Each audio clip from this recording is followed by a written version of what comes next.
Hi, everyone. Welcome to CalMatters and our latest episode of Getting Through Coronavirus Explained. My name is Vanessa Richardson. I'm the Director of Events for CalMatters. We are a nonprofit, nonpartisan newsroom that's committed to explaining California policy and politics and how it affects the people who live here.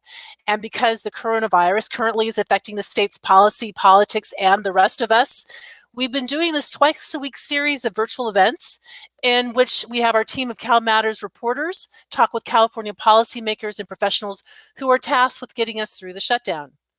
And help for our Getting Through Coronavirus Explained series comes from Southern California Gas Company, better known as SoCal Gas in Los Angeles. Our previous events have focused on topics like what senior citizens should do during the shutdown, what help is being offered to homeowners, renters, and the unhoused right now, and how people can keep their mental health strong during these tough times. We did an event earlier this month, actually on April 1st, about homeschooling. It was just a couple of days after the State Board of Education rolled out its recommendations for remote learning.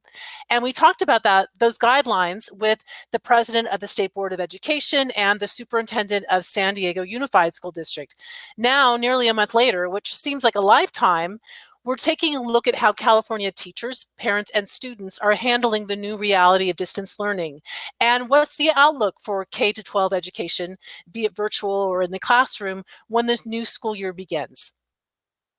Your CalMatters host today will be Ricardo Cano. He's our reporter who covers K-12 education in California. And with him to give the on-the-ground view are three California teachers at the forefront of leading remote instruction. Larry Ferlazzo teaches English at Luther Burbank High School in Sacramento. And Larry has written or edited 12 books on education, and he writes a regular teacher advice column for Education Week. Jesus Galindo teaches third grade at Lincoln Elementary in the city of Richmond in the Bay Area. And he just received a Teacher of the Year 2020 award by his school district, West Contra Costa Unified. And Mandy Kelly, a sixth grade teacher at Trabuco, Mesa Elementary in the city of Rancho, Santa Margarita in Orange County. And she was also named as a 2020 Teacher of the Year by the California Department of Education. So thanks very much, teachers, for joining us here today. And we want you to be part of this conversation as well. Please submit your questions by typing them into the chat box on the right-hand side of the YouTube screen. Ricardo will ask a mix of your questions along with his to Larry, Jesus, and Mandy. Before I turn it over to Ricardo, I just want to remind you of our continued regular coverage of the coronavirus pandemic and how you can keep track of it. If you haven't already, please sign up for our daily newsletter, What Matters, which comes out every morning. Subscribe to our YouTube channel and our podcast hub at SoundCloud to watch our Coronavirus Explainer events.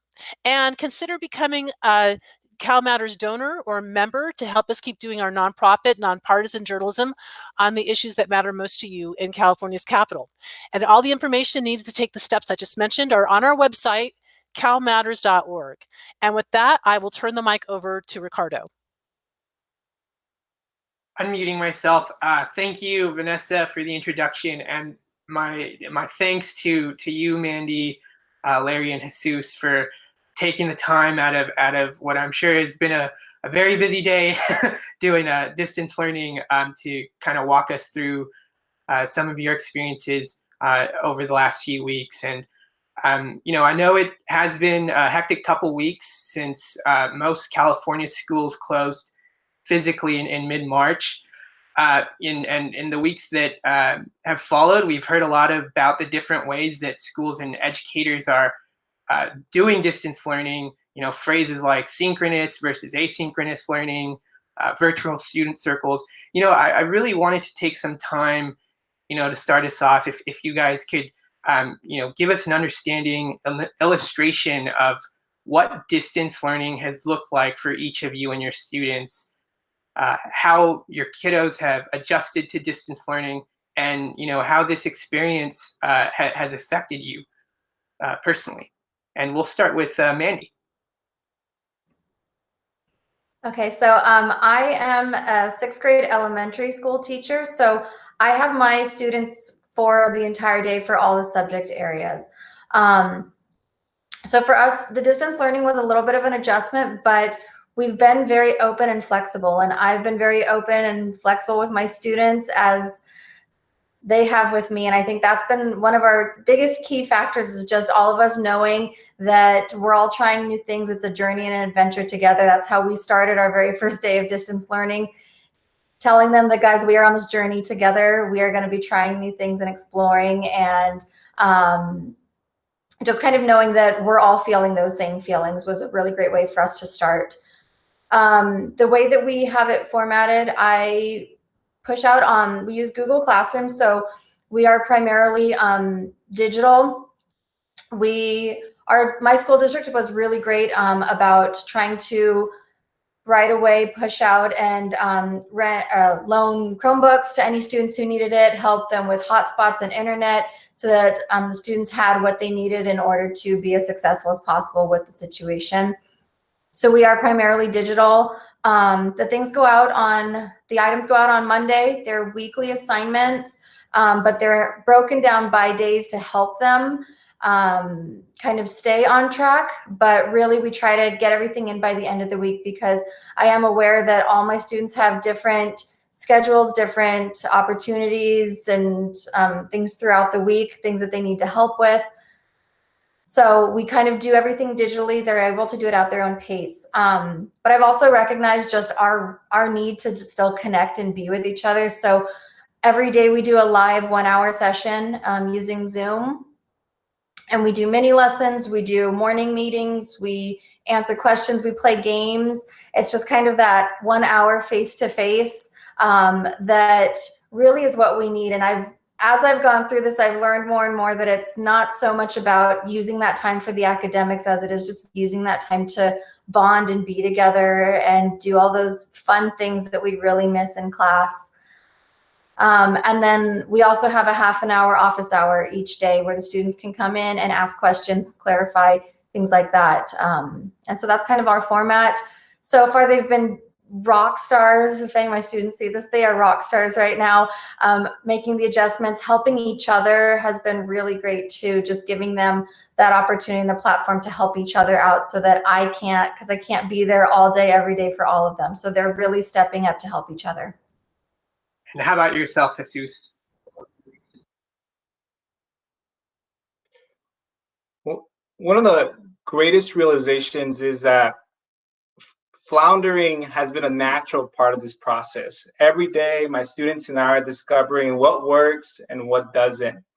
And I'm reminded of my ultimate role, which is to be an attentive listener and see how I can address the needs of my students. What platforms might work for me might not work for my students. Zoom and Google Hangouts don't work for everybody. I had a student in the beginning call me up and say, Mr. Galindo, these meetings are really glitchy. What's going on? And I kind of walked the student through, are you connected? Okay, is your technology working? And I was just curious, how many other, people in your household are connected at the same time? And I realized there was 5 other students trying to do Zoom all at the same time, and that has a strain on the broadband. So there was kind of an aha moment. We have to adapt. We have to try something different, which is why the majority of our learning is digital, but it's in different platforms. So I upload 2 to 3 videos on YouTube every single day. I upload videos on Class Dojo, and I also do FaceTime calls to make sure that students can access that content at any given moment. At the same time, similar, just kind of echoing off of what Mandy said, it's really important that we continue to build that relationship with students. And so the big part of what we do as professionals is not just the instructional piece, but also making sure that I can continue to build that relationship with students. And which is why I call my students, almost every other day, I'm chatting with them on Class Dojo to make sure that they're important to me, not just as students, my students, but also as just human beings. Terrific. And Larry, let's hear from you. Well, it's certainly been a challenging, several weeks. And I have about 115 students in all my classes, and I was just able to get a hold of the last student this past weekend, who no one had heard from since school closure. And technology has also been an issue. I mean, our district has been a little slower getting out Chromebooks to high schools. So my school has 1,700 students. Less than a week ago is when we were able to give loan out 700 Chromebooks to students who needed tech. I teach a live half-hour class every morning to English language learner newcomers in this country for less than a year. And, up until Friday, just on cell phones, which creates, which has obvious limitations. And, but I want to echo the comment that Mandy said about the importance of connection. I know in that live class, what I would do is at the end of the half hour, where I'd say, if anybody had any questions, why don't you just stay? And everybody would stay, but only one or two had questions. But people just wanted the connection. So now everybody, we have the class ends and people can just hang out for 10 or 15 minutes and play music, and we can have a little dance party, and people can make fun of my dance moves, and we can, we can just have a little fun. Several classes in our International Baccalaureate program, and that is asynchronous. We don't necessarily always have live classes, but students have been preparing oral presentations. So today, several students, their presentation on different topics, and I've divided the class. I have 82 students in those classes, and we divided that class into groups of 6 to 12 that will be presenting with each other, and then an occasional Zoom class for everybody. But it's a challenge, right? And our high school is still trying to find 200 students that none of us have heard from. Wow. And it's very interesting to hear the point that you've all made, just how important it is to connect with students, beyond the academic part. I did want to get to this part. We've seen a wide variance in how school districts across the state have made this, pretty seismic transition to distance learning. The policies that have been set within each school district. I'm curious, as teachers, what is the focus right now when it comes to the content that you're covering with your kids? Are you focusing on new material? Is the focus more on making sure that students retain the materials that have been covered earlier in the year? Or is it something in between all of that? And Larry, I think, I'll let you go first. Okay. Well, the primary thing from my perspective is engagement. I mean, it's easy for students not to participate in our classes. They don't really have to, right? I mean, so many students go to school primarily for the social component, not necessarily because they're eager for the academic learning. And when you take that away, it creates additional challenges. For my English language learner classes, ordinarily we'd be doing units on animals and moving into storytelling and story writing. I threw that out the window. The first day I asked students, what do you want to learn about? I said, I want to learn the coronavirus, jobs, sports, military, because some of them were in the JROTC. That's my curriculum for the rest of the school year. For my IB students, again, even though they are a little more motivated, perhaps, one of the challenges is still engagement. A lot of students have lots of other things going on. They're working more because their parents may have lost their jobs. They're doing elder care. They're having to do child care for younger kids. So many competing interests. So one of the things that we're doing on these oral presentations, students are working together. So there's some outside social connection that provides a little more intrinsic motivation for students to be involved. But it's a different world out there, and to a certain extent, it's going to be a different world for quite a while to come. And how about you, Mandy? I guess where would you say the focus has been, when it comes to academics at this point? For us, we're really focused on like feedback. That's been the primary push that has been relayed to us. We are presenting new material. We in some areas, for math, we kind of picked up on the chapter that we left off on, but it's being presented differently. It's smaller chunks. It's really focusing on how do we make that engaging. For me, especially when I do those live lessons, I realize that when it comes to online learning, they could sit at home and they can watch the videos themselves. I have to give them a reason to want to be there. I have to give them a reason to want to try this activity and do these different projects. And I love what Larry said in terms of getting feedback from the students. What do you want to learn about? What are you guys asking for? My students ask, can we still do a group project? We miss working together. Sure, we'll figure out a platform where we can try group projects together. For me, I'm trying to give them as much of that school setting, that excitement as I can. My sixth graders, I was devastated that they missed out on going to science camp. That was one of the highlights of their sixth grade year. We were a little less than a month away from going before the schools closed, and my kids were heartbroken. And every day that they check in with me on their check-ins, they were just mentioning science camp over and over again. So we decided, let's do a virtual science camp for a week. And we did campfire meetings at night. We did dance parties. We did lessons. And that was the most fun. And they were all really excited. Like, hey, this is kind of cool. Like, I'm excited. This is something new that I get to do that other schools or that other years haven't been able to do. And it's really providing them with to still be a part of the schooling and the academics. So we do a lot of feedback, a lot of talking and getting their interests while we're introducing new material, but slowing it down, them the grace to be like, it's okay if you didn't get it. I'm here.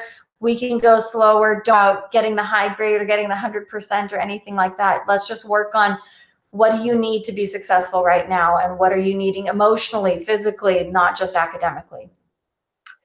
Thank you for that perspective, Mandy. Jesus, what about you?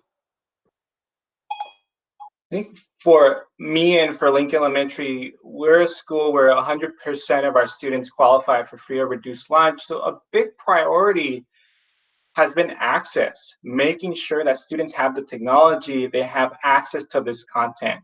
I'm really proud of our school because almost that very first week, our principal spearheaded an effort to collect information to make sure that we knew which students had connectivity issues, which students had access to technology. And then moving from there, really complicating the narrative around equity. Equity isn't just about access to computers or access to a consistent internet connection. It's also making sure that all our students, no matter what right now, still have access to work that is at their grade level, making sure that that work that they're exposed to every day is aligned to Common Core state standards, making sure that it's cohesive, that whatever they're learning in the moment is going to allow them to be successful in the upcoming year, and it's the appropriate level of rigor. A lot of the programs out there primarily focus on procedural. You see it all the time, 2 times 2, but we also want to focus on the conceptual, and we want to focus on the application.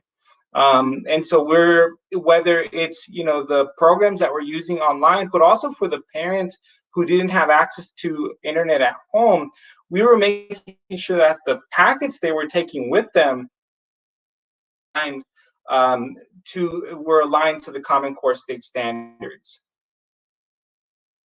No, thank you for that. And we're going to get to our first reader audience question.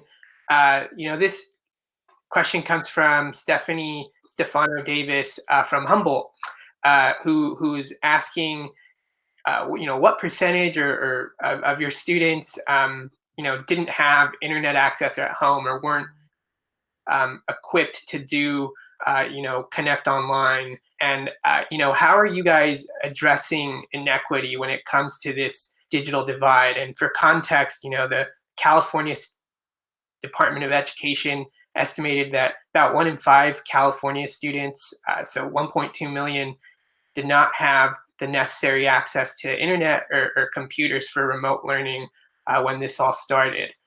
Larry, do you want to take the first stab at this? Sure. Well, again, as I was mentioning earlier, for our school, we have 1,700 students. Last week, we loaned 700 laptops to students who either did not have access to a laptop or were sharing it with multiple others in their household. And then tomorrow, we anticipate providing at least another 200 students with laptops who we sort of ran out last week. So that's a fairly sizable percentage. It's important to note that that is hardware. Mm-hmm. There are also a substantial percentage of students, both at my school and many other schools, who do not have high-speed internet access. They may be accessing the internet through data on their phone, but that still remains to be a challenge. I mean, it's nice to have a Chromebook, but not being able to connect to the internet does not provide the equity needed for them to be able to access the curriculum digitally. All right. And Mandy, what did that, I know you talked about this, but what did that picture look for you in Trabuco, Mesa? So ours, we didn't have quite as large of a percentage that did not have technology or the hardware available. We did very quickly within the first 2 weeks. We had Chromebook pickup outside of various schools within the district. I'm not 100% sure on the number, but I believe last time I checked, our district had passed out 1,700 Chromebooks to those who needed it.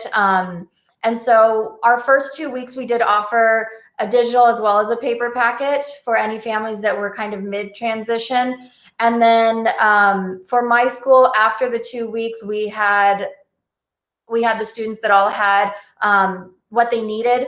It wasn't necessarily the highest speed. We still have glitchy, Zoom meetings, things like that. But we are grateful for what we have now. So we are, after the first 2 weeks, we're now, at least for my school, we're all digital. That's awesome. And Jesus, what about yourself?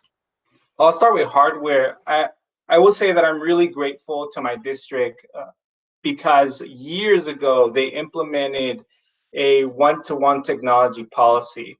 So in my classroom, using technology, having access to technology, it's just a way of life for us.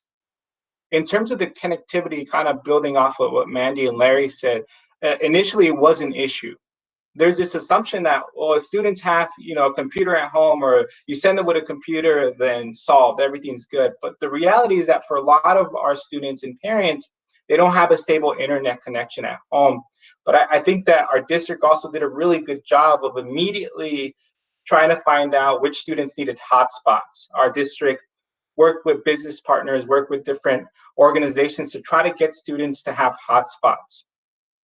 But even then, I think that not just addressing connectivity issues, but also just addressing basic needs. Because, while, having access to that technology is important, if you're hungry, it's kind of difficult to learn. So I'm just beaming with pride because every day our district and nonprofit organizations across all of West Contra Costa are working to make sure students have access to food.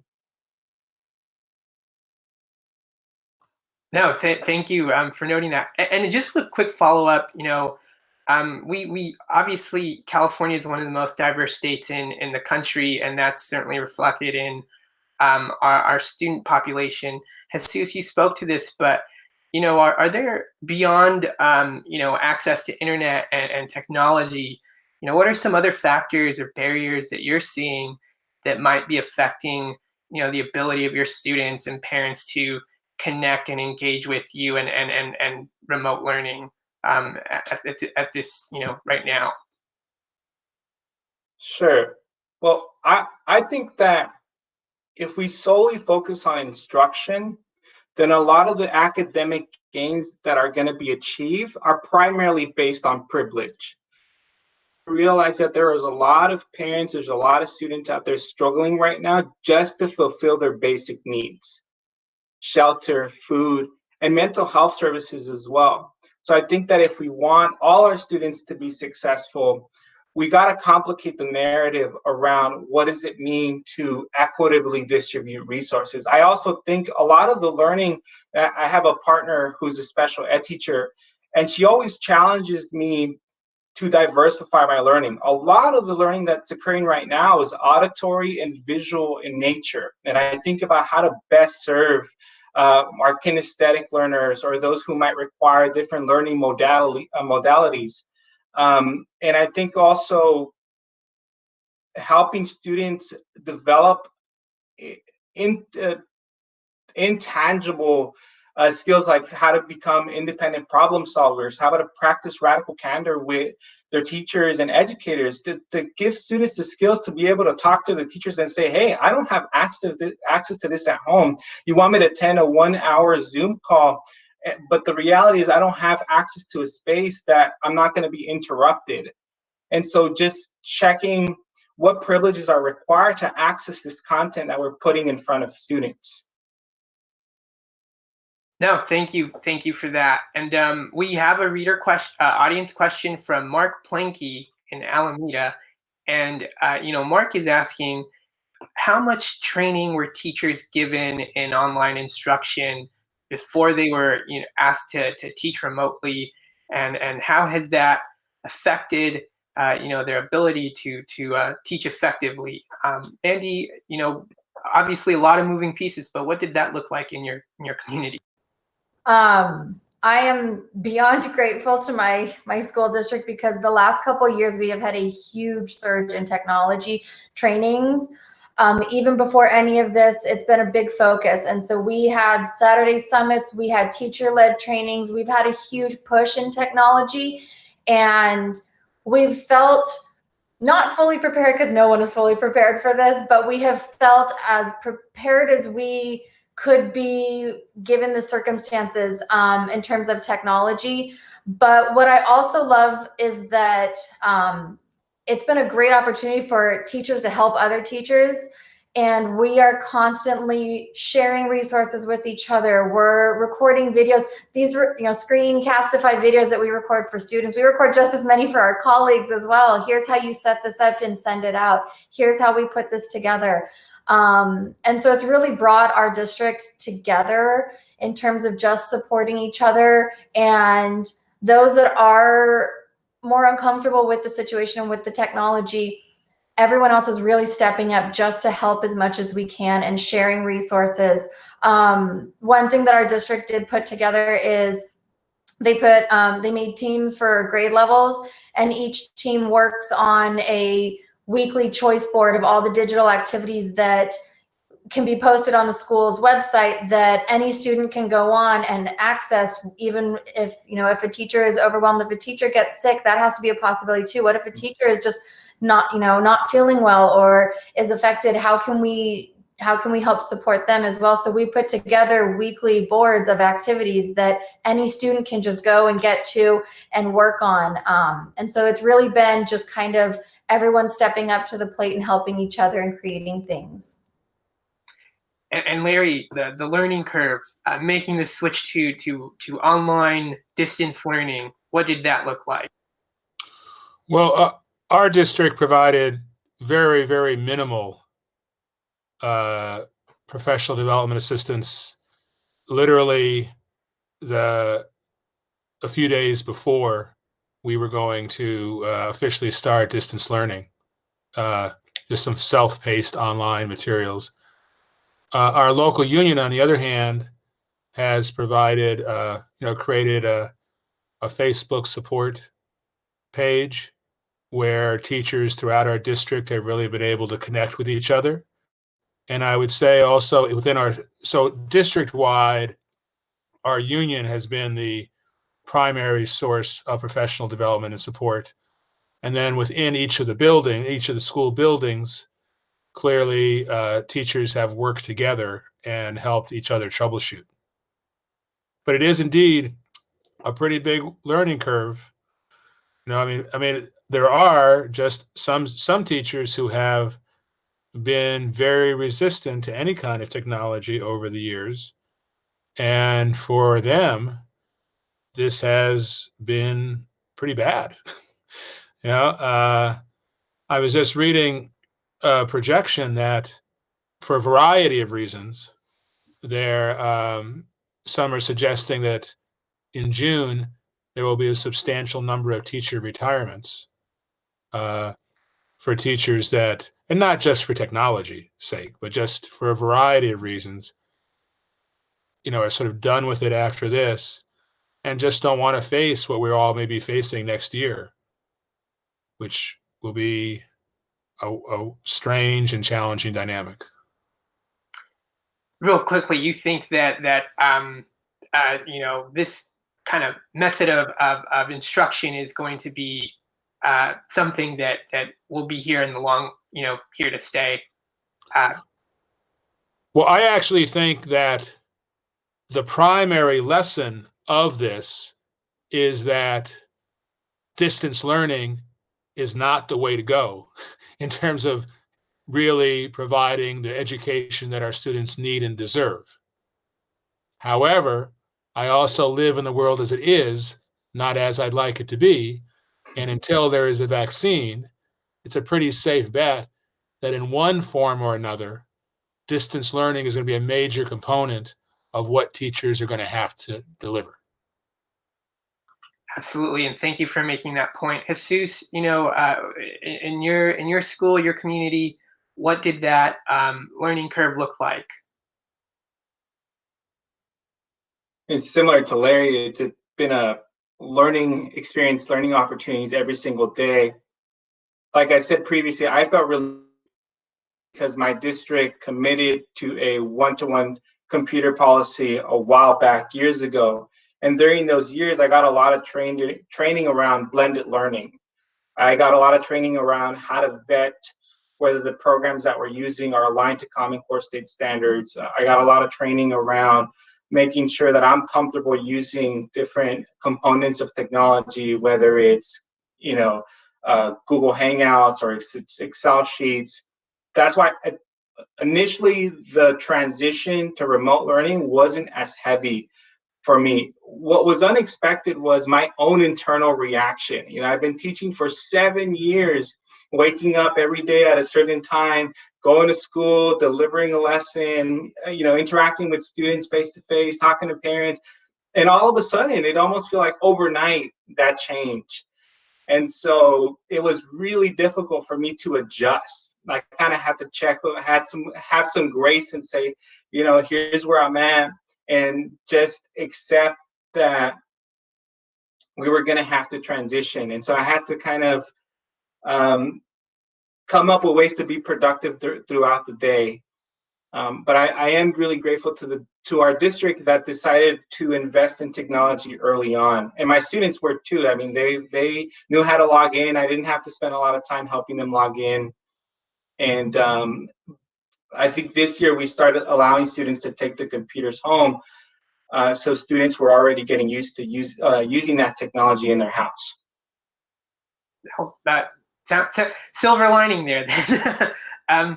And so we have another audience question from Anna Kelly in San Luis Obispo, and Anna is asking, how are English language learners faring during this change? Obviously, there's been a lot of challenges surrounding certain student groups with distance learning. But Larry, this is something in your background. What's that look like for English learners? Well, I think first I'm going to preface this by saying, I think generally most students are going to do okay out of the, at the end of this, because at least for our district, we closed right before spring break. There's going to be 2 weeks of standardized testing. Not much learning happens there. And then the last 2 weeks of the school is not high academic engagement. So that basically leaves 15, if you take away those weeks, that's 15% of the school year left. And a recent study came out that said that they found that learning happens at twice the rate at the beginning of the school year than at the end. Mhm. So I think most students are going to be fine. It's going to be a small percentage of the school year, of their school life. But I think there are several vulnerable groups that are really going to be hurt by this. One are English language learners. Two are students with special needs. And three, students who are sort of on the bubble. You know, they're not sure, we're going to drop out, we're going to continue with school, in particular, at risk.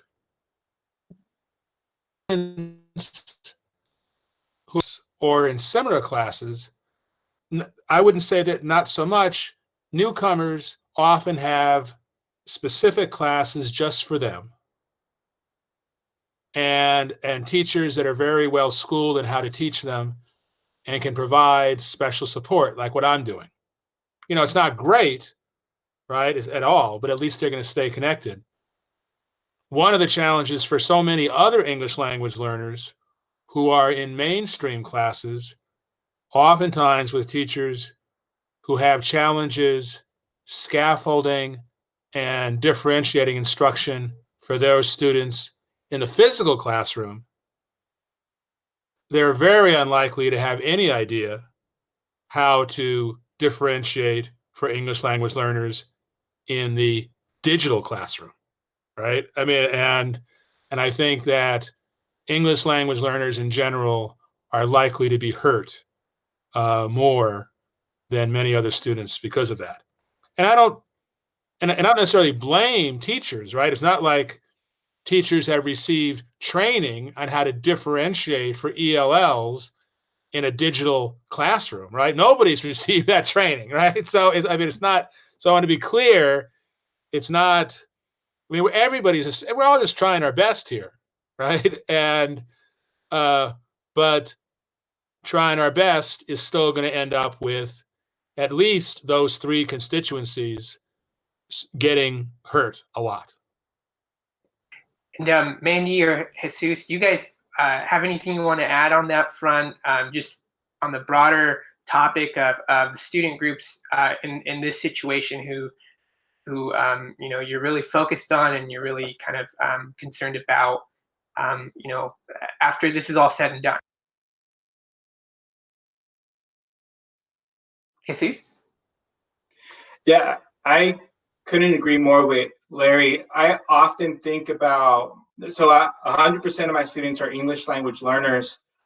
And one of the truths that I carry in my heart is when we prioritize the needs of the most marginalized, when we prioritize the needs of students with diverse learning needs, we build a strong foundation for all students to learn. And that's a question that I'm constantly grappling with, is how to better support my students during this time. And a lot of what I'm doing, I feel, is very superficial.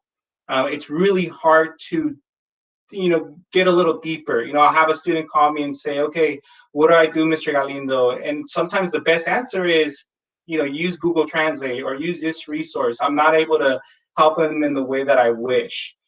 And so I agree with Larry. I think that we need to think strategically. We need to use our collective wisdom to think about how to better serve our most marginalized, highest needs kids. I'll just adding just a little bit here. In terms of, I feel like for me, these first couple weeks, it's like, no matter how prepared you are, we've been treading water for weeks, just trying to get as much of a system and something in place that we can. So kind of echoing what Jesus was saying, everything's just, it has been very superficial because you've been just trying to, what can I do for the entire class right now? In an ideal world, my hope is that as we start to kind of get in our groove, then we can devote a little bit more time to those smaller groups that need a little extra support. Not sure how realistic that is, but that would be my hope, is that right now I'm just trying to get a system in place for all students that's working. So it's we'll see. And it may be, I laugh that by June, by the end of the school year, I'll have something figured out finally. And we're getting a lot of questions from audience members, just generally broadly about, what does this mean in the big picture for my student, in terms of, academic progression? Will they be ready for their next grade level when they start school in the fall? Question from Dan too, and we'll start with you, Mandy. What will your approach be in the fall? Will it change your normal process? Will you, will you focus more on closing any potential learning gaps that have arisen out of this distance learning environment? Absolutely, it's going to be a different beginning of the year because the students will all be coming in at different levels. And for me, though, I look forward to, hopefully, if we're back in the classroom at the beginning of the year, really starting off just by embracing that we are all here together, doing all of those things that you couldn't do digitally to make them love being at school again, really just appreciate being at school again. And then, we'll take a couple steps back to really, kind of dissect where are these students at. It'll be a lot more small groups of kind of catching up those that need it in a smaller group setting as opposed to the entire class being together. So it will be a shift for our beginning of the year. But I really am excited to also just get my students, my future students, excited and appreciating being back in a classroom. But yeah, it'll definitely be a shift, a lot more checking where they're at in all different forms academically and also just mentally. I think that's going to be a big check that we're all going to have to do at the beginning of the year. Where are they at mentally? Exhausted? Are they eager? Are they still overwhelmed? Those are all things that are going to have to be an emphasis at the beginning of the year too. Jesus, how about yourself?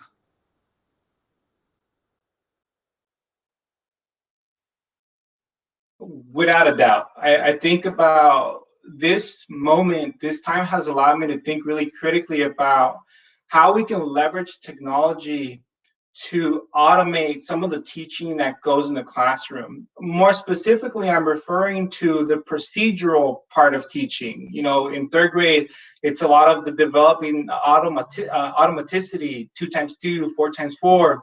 A lot of that can be done through technology. And I think, in my opinion, a teacher's time is better spent in the other domains of rigor, which is conceptual or application. And so I'm already thinking about how to use technology to automate some of that.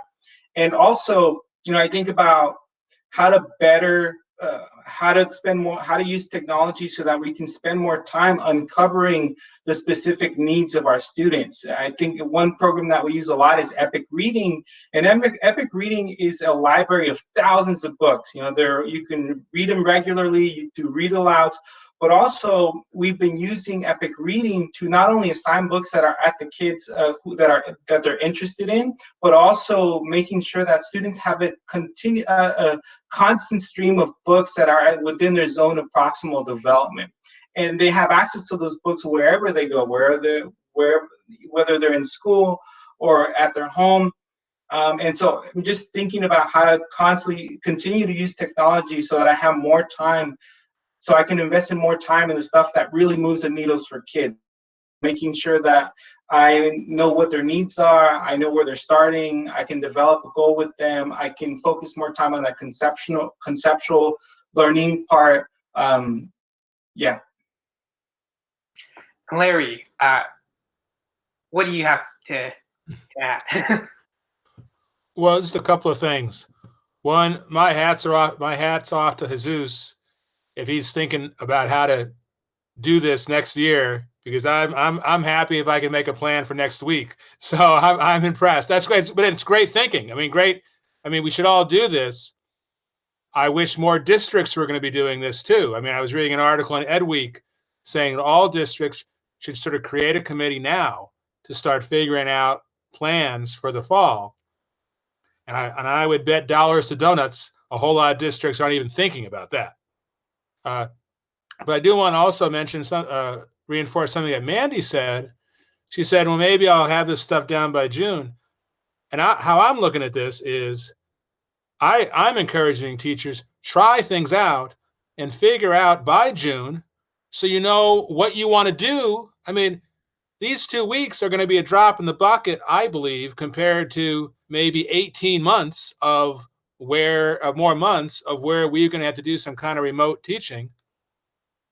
Let's figure out what works, right? I mean, that's why, I mean, I think for this remaining time at school, most kids are going to be fine. Teachers are going to be fine. Let's just try to figure out how we can make this work for the longer term. I mean, I know at some point we're going to talk about what the governor said, today, but I think that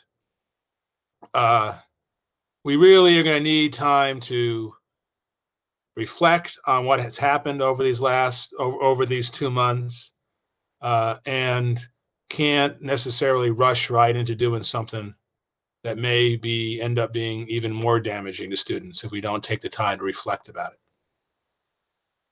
No, very fair point, and you're right. We are going to get to that, but before we get to the last question here, we have an audience question from Jenny Harriet Hatfield in San Francisco, and Jenny is asking, what is one thing that you've tried in the past month that you'll continue doing when school reopens? And Jesus, let's start with you.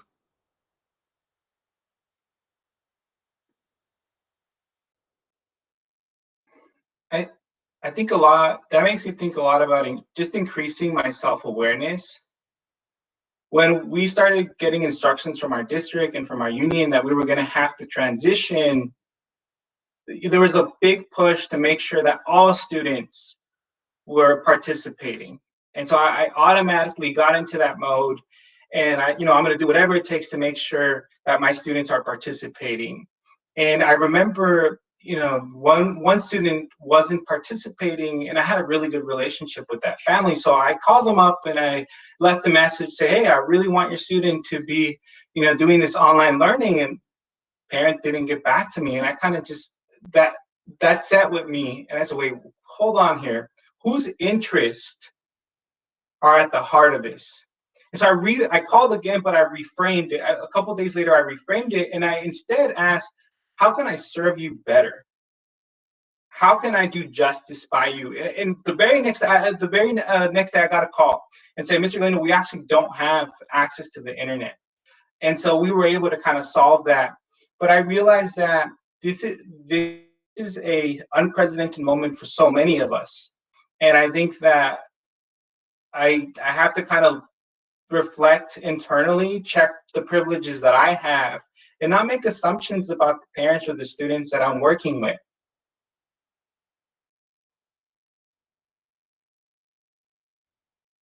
Muted. Larry, how about you? Sorry. Well, I think both big and little. I think bigger for teaching English language learners, I think what this has reminded me of is that, especially for newcomers, I can teach reading, writing, listening, and speaking with any kind of content. And I can probably find academically challenging content on pretty much any kind of topic as well. So I think it's been a reminder to me to try to be even more student-driven in the kind of curriculum I teach in that class. And I think that's sort of the bigger picture. The much smaller picture is, I think Google Classroom is something that I have used intermittently, for various things. Students seem to having a higher. I seem to have. Try this again. I seem to have a higher percentage of students who are actually doing what I want them to do as homework on Google Classroom than I did before. So Also, I think I put a little more time into creating engaging assignments that they can do than I do in the regular physical classroom. Mandy, how about yourself? One thing that you've tried in the past month that you'll continue doing when schools physically reopen? For me, I think that I kind of have two things. My first one is before school closure this year, I started implementing daily check-ins using Google Forms with my students. And it was just kind of, how did you sleep? How are you feeling today? Things like that. And we continued that when we did distance learning, but now it's, how are you feeling? How are things going at home? What cool project are we learning right now? Just how are you spending your day? And every day I give them feedback, and then they respond back to me, and it's all, I can use that daily check-in form, but actually on a personal level with these students, and pulling them aside and saying, hey, I hear you're building, I have a student who's been, trying to build his own vegetable garden for the last month, and every check-in he's updating me on, we got carrots today. Oh, we got, tomatoes today. And just those little things. In the classroom, I'm so focused on making sure I get through all the content in such a short day that really stopping and taking that, checking in with them, but responding and making it a conversation has been something that's been really great. And I love, they're like, hey, you didn't respond to my check-in yet. Can you respond to my check-in? And I'm realizing they just really want me to know that they baked cookies with their sister last night. And just those kinds of things have been really great. That's something that I will make sure that I continue to emphasize when we're, back together again, or something that I will continue with me. And also, I've recognized how much I talk as a teacher, and how much things can be simplified, and how much these concepts I can cover this and get it in 15 minutes. And I can use that time to do those application tasks, to do those things where I'm recognizing how much more concise I can be if I needed to. If I need to record a 15-minute video on how to isolate variables, I'm all of a sudden able to do it because now I have to. And I'm recognizing they're getting it. So I can do that in the classroom and not waste an hour of time. And I can use that extra time to do those higher order thinking questions, to really do that application. So I'm recognizing how I can kind of condense some of this, because I tend to talk a lot. No, well, that great insight and perspective from the three of you. Sean Warwick is asking, how do you engage students with ADHD or attention issues who tune out or get distracted easily with instructional videos and reading online? Who wants to take the first crack at that one? Larry, I'm seeing. I mean, I can take a crack at it. I mean, I think that clearly one of the things that I have learned, not just for students with ADHD, but for everybody, is keep videos very short, very short. I think that if my video is going to be, if I anticipate a video being a certain number of minutes, I cut it in half. That everybody has a short attention span, including me on videos, okay? Including me. So if it's too long for me to watch, which most videos are, then it's certainly too long for students to watch. So I think, keeping videos short. In terms of reading, have, just as I do read alouds in the classroom, I don't do read alouds of longer than a paragraph or two. So keep it short online as well. Keep directions short. If I can't explain it to a student in a sentence or two, then I have to then change what I'm doing, or just re-chunk it, right? Do it in chunks so that it's done in that way. Sure. And Mandy, do you have something to add, or? I love what Larry was saying. I'm recognizing how short my attention span is during this, because as teachers, we're getting a lot of tutorial videos on how to do things. I'm doing a lot of, YouTube has become my best friend. How do I do this? How do I do that? And I'm realizing, I'm like, okay, click, click, click. Oh, now I see. And I'm just I need just quick spurts. So keeping things concise and short. I'm also realizing I knew I was a visual learner, but recognizing how much I need that visual. If I just sit and watch someone talk, I don't last a very long time. So I can't expect my students to last either. So it's really important to have that visual with them. That's why I love with Screencastify that I can have the visual of slides and stuff on my screen, but also have that little picture of me in the corner. So they can get the physical of me, but they also have those models and the visuals of things behind them. So I'm really recognizing that I cannot record a video of just me talking because it's not gonna stick. Well, thank you for answering Sean's question. We do have to wrap it up here in a bit, so we're going to get to this last question here. And I understand that we're in the here and now, really focused on finishing out this school year through distance learning. But the governor made some comments in his daily COVID-19 update this afternoon, mentioning that state officials are considering starting the upcoming school year as early as late July to help offset some of the learning loss this spring. And so my question is, how do you envision schools will be operating when they physically reopen, and is it feasible to follow social distancing under normal school operations? And Jesus, we'll have you lead us off. I've been really wrestling with just imagining what it's going to look like, especially you think about my third graders and elementary schools running around and just playing and socially interacting is just a natural part of what they do. I think whatever we decide on, it needs to be slow. It needs to be carefully thought out. I think all stakeholders need to be, and I've heard ideas around maybe having half of the school and maybe rotating. I think regardless of what we choose, we need to put the well-being of the students, the staff at the heart. And we'll keep moving up the grade levels here. Mandy, how about yourself? I'm really kind of echoing Jesus here. I have not and cannot even imagine what that would look like.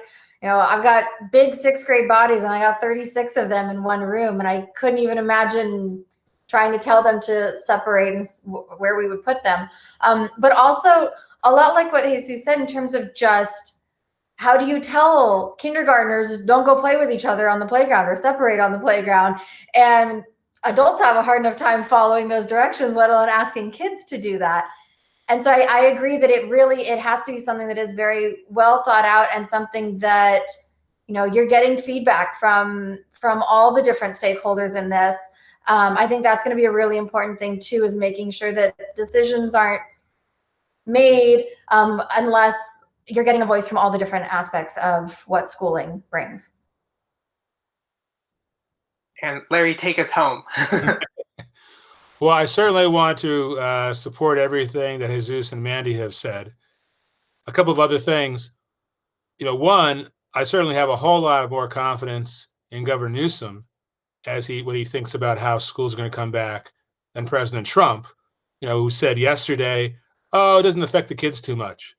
Well, of course, there are lots of teachers who gets affected and the families of the kids as well. So, but I'm of mixed minds about this late July thing. One, I mean, a lot of us are going to be pretty tired come June. And administrators in particular are not going to be able to stop when they start, especially our local school administrators trying to figure out what this is going to look like in the fall. And it's going to be a very stressful next year for teachers and students alike. So I do understand that we want to provide more education to students who need it. But I also want to be cognizant of both the physical and mental health needs of staff, and students and their families. So, but I think in high schools, students, I would say one group of students come on Monday, another group on Tuesday, the Monday group come on Wednesday, and alternate in some way. I think teachers are going to be moving from classroom to classroom instead of students, and students be cohorted together, not going to be just going randomly to different classes. Well, we're going to have to wait and see what that picture looks like in the next few months. But, I want to thank you, Mandy, Jesus, and Larry, for taking some time out of your day to share some of these great insights with us. And I'll let Vanessa wrap things up. Thank you.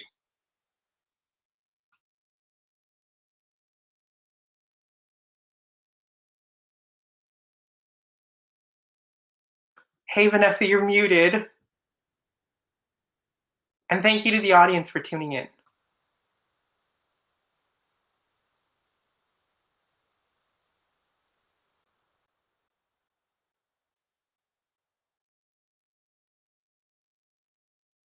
How about now? All right. I'm sorry about that. Thank you.